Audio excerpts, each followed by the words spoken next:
Hello, everyone. Hello, and happy Friday, and welcome to happy Friday, happy Monday. Come on now, and welcome to Monday's Q&A. Yo, that should let you know the type of weekend that I had. That I'm already saying happy Friday. But listen, I hope that you have had a great weekend when you are catching this live up and through here. This is your girl, Susana Briscoe-Alba. I'm really looking forward to connecting with y'all and spending some time together during our live today. Now, listen, y'all, they are right outside of my window cutting grass. So I apologize if I am entirely way too loud or if it feels like I'm screaming at you. I promise I am not. So let's just make sure. Can y'all hear me? If you can hear me and see me well, can you give me a thumbs up in the chat? If you can hear me well and see me well, can you give me a thumbs up in the chat and let me know that you can hear me and see me well?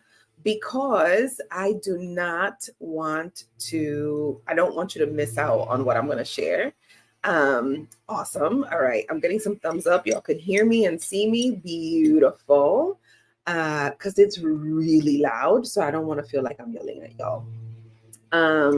So yeah. All right. So thank you, tribe. Thank you, fam bam. Okay. So today we're going to be answering some of the questions that were submitted ahead of time.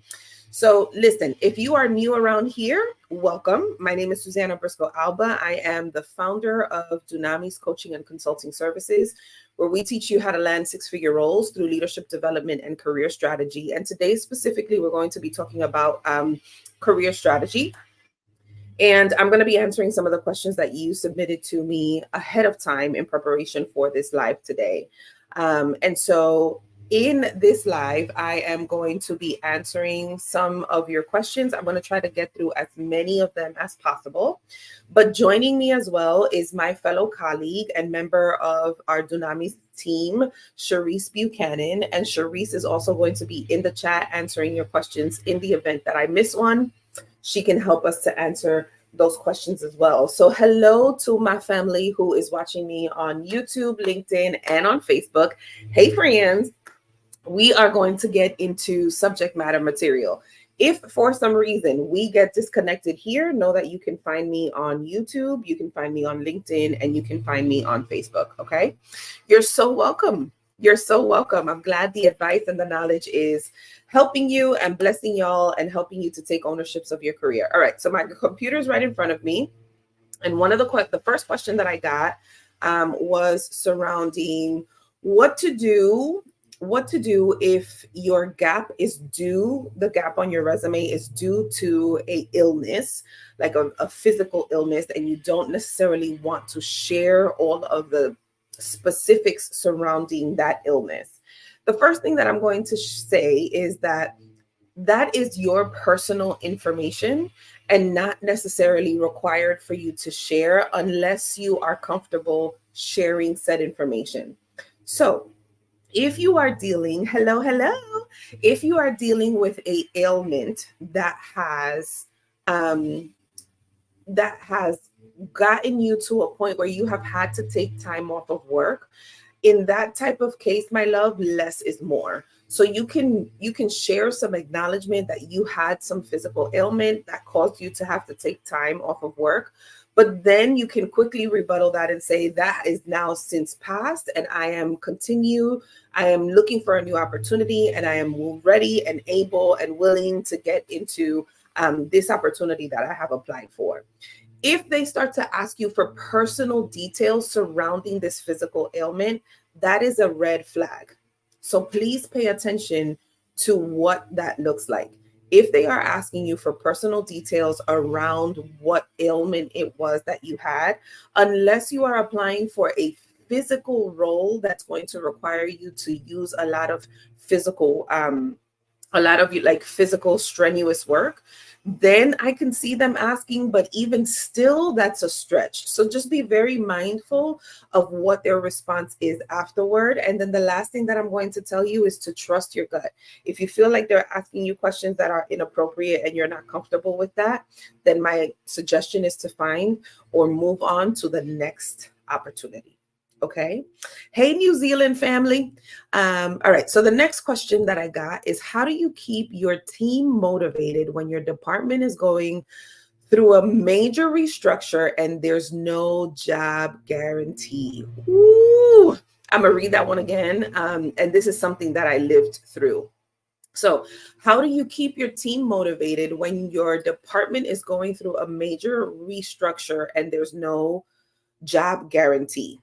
So when you are going through a restructuring, the biggest thing, especially that I would share as a leader, the biggest thing that your team is going to be concerned with is how quickly are you sharing information. And one of the things that I used to tell my team, for the person who asked this question, one of the things that I used to tell my team when I was working at a 9 to 5 and we were going through a restructuring is that I will share with you what I can. So if I can share information with you, I will. But when we are in the process of a restructuring, things are constantly changing and moving, that I did not feel comfortable sharing everything, mainly because things would change and then I'd have to share more information. And so what happens in that kind of case is that it positions you as the leader to seem as if you don't know what you are talking about. So in efforts to make sure that you're keeping the team informed, I would say be transparent up until where you are the most comfortable, and with what you can and cannot share. Not everything can be shared during a restructuring, but you definitely want to make sure that your team at least has some indication of where you stand as a leader, because they are under your covering. So if they feel like you're keeping them in the dark, then that's going to be really hard to keep them motivated. If they're feeling like you are struggling with communication or you're evading questions that they have for you, then they're going to have a hard time believing and trusting in your leadership. Okay, so leaders, hear me and hear me well. If you are a leader responsible for managing a team and you're in the process of dealing with a lot of uncertainty, here in the United States, we are dealing with a lot of uncertainty. Try to be as transparent as you possibly can. Try to be as transparent as you possibly can. In the same vein, leverage the skills of your team. There are members who are on your team. There are members who are hoping that you would notice their work. Try to leverage their skills in this season of transparency, in the season of transition. I'm sorry. Try to leverage their skills in the season of transition, because not only is that going to help you as the leader to spread the cognitive load, but it's also going to help them develop their resilience in the midst of a season of transition. So if you are dealing with a team and they're struggling to stay motivated, it's likely struggling and weighing on you to stay motivated. Try to share information with them as transparently as you possibly can, and then try to leverage the skills that they have in a way that empowers them, but also empowers you. Now is not the time for you to become a closed off box and hope that they will eventually figure out what it is that you are going to, or eventually figure out what you're thinking. Your team is relying on you to share information with them as you receive it. Share what you can. All right. So the next question is, how do you deal? So a couple things that I want you to be aware of. If you're not aware of this already, the application for the career advancement program that I'm going to be running over the next 12 weeks, applications for that program have already opened. So if you comment the word apply on this live, if you're on IG, Susanna the bot, my assistant, and Charisse also will send you the link for you to be able to apply to the program.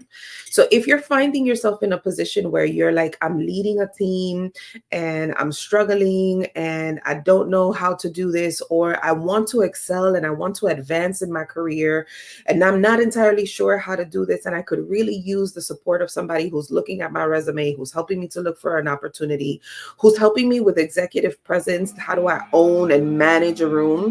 This program is going to be for you, because over the next 12 weeks, I'm going to give you everything that's in this brain that's going to help you to grow and to excel, so that in 2025, you are more apt and more prepared to handle leadership, but also to take ownership of your career. So if you find that my advice is really helpful for you and you wish that you could work with me in this type of environment, the applications for the program are available to you.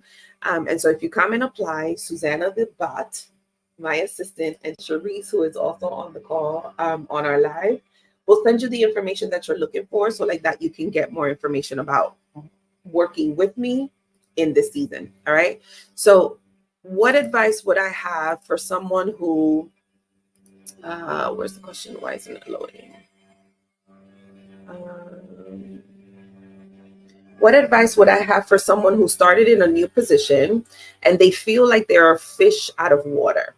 So they've applied for a new position and they feel like they're a fish out of water. They're knowledgeable in their role, but it's a big role. First thing that I would say, my love, is congratulations. That's the first thing that I'm going to say, is congratulations. Because if you are in that role and you feel like a fish out of water, let me tell you, my friend, they already see that you're qualified because they have you in said position. So the first thing that I would encourage you, like this is one of the things that we talk about in the program, is owning your confidence. Because feeling like a fish out of water is not because you're not qualified, it's because it's new to you. That's why you feel like you're a fish out of water. It's not because you can't do the work.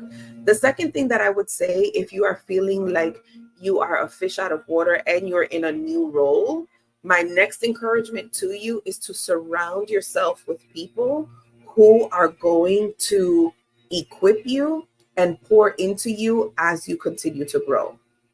That's going to be community. It's going to be my next recommendation to you. Make sure that you are surrounding yourself with the people who can help you to grow. And I just got this question today as I was coaching with one of my clients. What did you do as you were transitioning to be intentional about growing? I was very picky with who I paid attention to. Not everybody who is in your circle is cheering for you in the same way. Some people will only cheer for you up until the point where you don't outshine them. But the moment that you do, they no longer want anything to do with you, because you're supposed to stay at this same level. You're not supposed to be better. You're not supposed to get better. You're not supposed to do anything else. So stay at this level. And as long as you stay low on this level, then I can cheer for you, because it satisfies my personal need to feel validated. Baby, be very careful of those type of people, because while they cheering in your face, they may be stabbing in your back. So when I was in the process of transitioning and I felt like I was a fish out of water, I was very intentional about who was in my space and who I was listening to. Because if I was not careful into who I was listening to, then the thoughts in my head would run rampant, and I would constantly find myself in a place where I was always just like, oh, second guessing myself. If they called you for the job, they think that you're qualified. If they hired you for the job, they believe that you're qualified. Prove them right. So be intentional about who you are surrounding yourself with. This is why I'm teaching the advanced program in a group setting, because sometimes the groups that we've cultivated on our own Everybody sounds like us, everybody looks like us, everybody tells us what we want to hear. And sometimes you need a fresh perspective from someone who does not know you at all, from a different part of the world, who's like, wait, well, wait a minute, you playing small. Don't do that. So that's why Advance, the program that I tell you to comment the word apply for, that's why we do it in a group, because I'm trying to create a community that's going to empower you. And secondly, I tell you a lot about making sure that you're building your network. There's a reason why I'm doing this in a group, so that you can have a network. Some of the most incredible people that I've had the opportunity to work with have come from me being able to network and network effectively. All right, next question that I got. I have 2 offers in hand. Well, wait a minute. Congratulations. I have 2 offers in hand.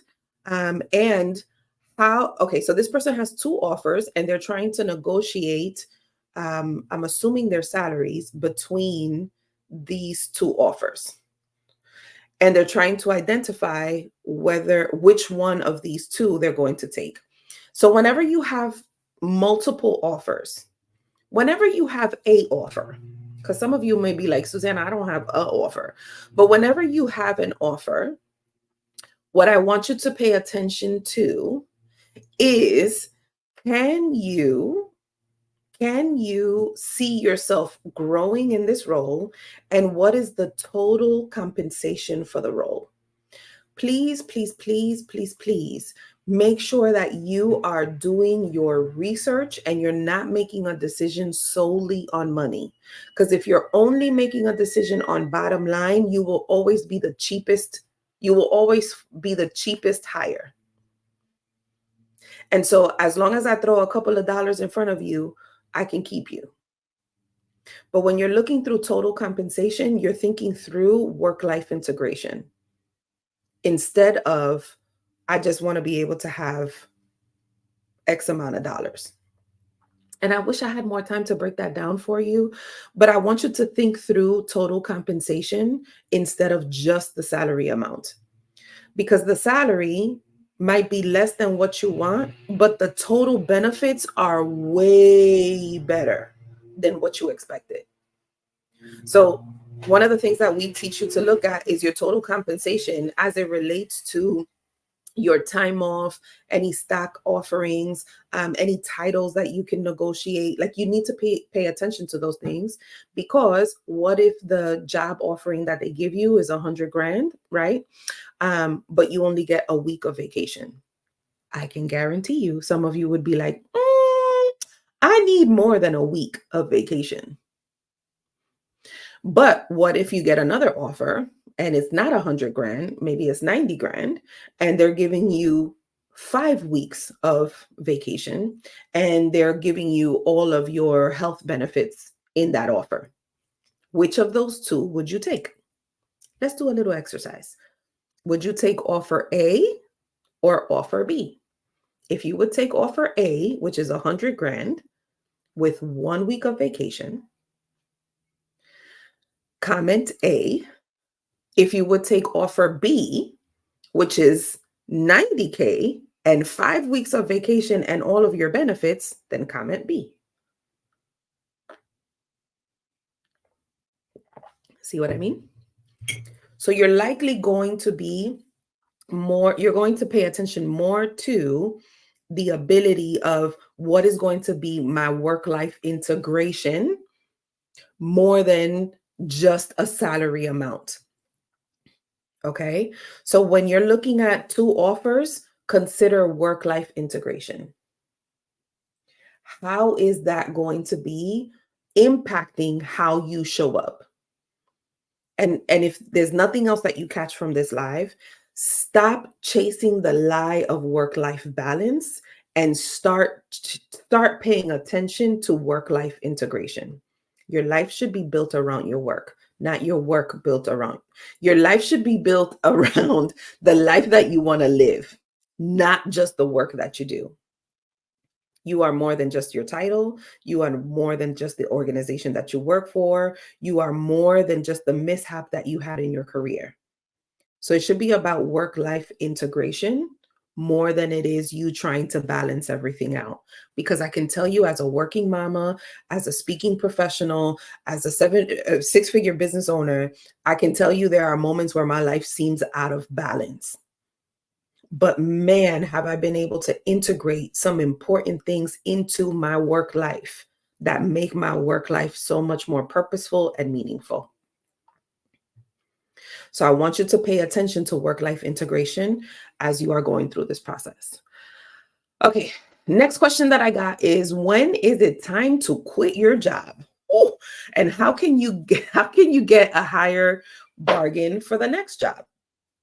Um I want to be mindful of how I answer this question, because this is something that we tackle in the program. So, again, if you're interested in getting that kind of coaching one on one, surrounded by another group of incredible people who are on the same journey, comment the word apply. Susana the bot will send you the link for you to get the information. But if you are in a season where you are trying to identify, do I stay or do I go? When do I quit my job? I will tell you what I did. And this may not work for everyone, but it helped me to make a very smart decision. The first thing is, pay attention to what your body is telling you. In the season when it was time for me to leave my previous role, I remember I started to have heart palpitations. Like, I felt like my heart was going to beat out of my chest constantly. I gained a lot of weight because I was using food to cope. I was highly irritable with the people that I love the most. So my family, I was being really rude and nasty to them. And while I was excelling at work, there were things that I was not doing. So I was not eating lunch. I was working through my lunch constantly. I hated Sunday nights because I dreaded going into work in the morning. So Sunday nights would stress me out.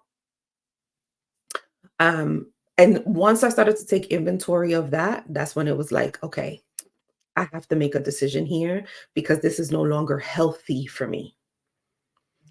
And so that's how I made the decision. Do I stay or do I go? So, alrighty, my loves. So again, I'm gonna leave this live up. These are all of the questions that I got. I will make sure that you can come back to this so that you can watch it and that you can see it. But please, please, please, please, please make sure that you share this with someone else. And again, if you want to join us for the program, comment the word apply, and Susanna the bot will send you the information. I hope that you guys can still hear me and see me. My Wi-Fi just started acting up. But I hope that this was helpful. Thank you so much for joining me on this live, and I will catch you on the next one. Bye, everybody.